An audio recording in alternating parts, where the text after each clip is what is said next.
S'hydrater régulièrement, c'est bien le premier réflexe à avoir lors de fortes chaleurs. Et si vous n'avez pas d'eau sous la main, un site internet vous permet de trouver des fontaines d'eau potable dans certaines villes, comme ici, rue de la Salette, dans le Vieux-Rennes. Alors, on peut les trouver par géolocalisation. En fait, il faut que vous scanniez un petit QR code que vous avez juste à l'arrière. Donc, en fait, c'est ce QR code, vous pouvez le retrouver à l'Office du tourisme. Il y a une fontaine et grâce à ce QR code, vous allez pouvoir trouver soit les fontaines publiques à disposition ou bien les commerces ambassadeurs chez qui vous pouvez aller remplir vos gourdes sans contrepartie d'achat. Près de 200 points d'eau existent sur la métropole rennaise. Si tu me montres la clim du jour.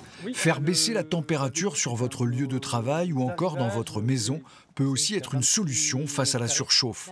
Cette grande enseigne de bricolage nous confie que de nombreux clients viennent ces derniers jours car ils n'arrivent pas à trouver le sommeil. Nous, on a des solutions, on va avoir des ventilateurs avec des modèles notamment qui sont silencieux, qui peuvent être utilisés la nuit. On a des climatiseurs mobiles qui sont simples à mettre en application.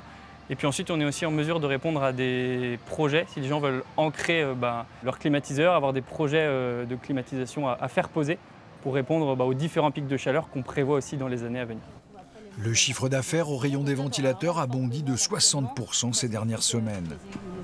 Autre geste à ne pas négliger, l'application de crème solaire sur votre peau et surtout en Bretagne, car la région reste la plus touchée au niveau de l'Hexagone par les cancers de la peau et notamment les mélanomes. Ceci s'explique tout simplement par l'index UV. Les ultraviolets, en fait, sont aussi forts en Corse qu'en Bretagne. Sauf qu'en Corse, ou dans le sud de la France, vous allez naturellement vous mettre à l'ombre parce que la sensation de chaleur est là. Or que par exemple, vous allez du côté de Saint-Malo, même ici à Rennes, vous avez toujours un petit vent frais et donc vous ne vous protégez pas.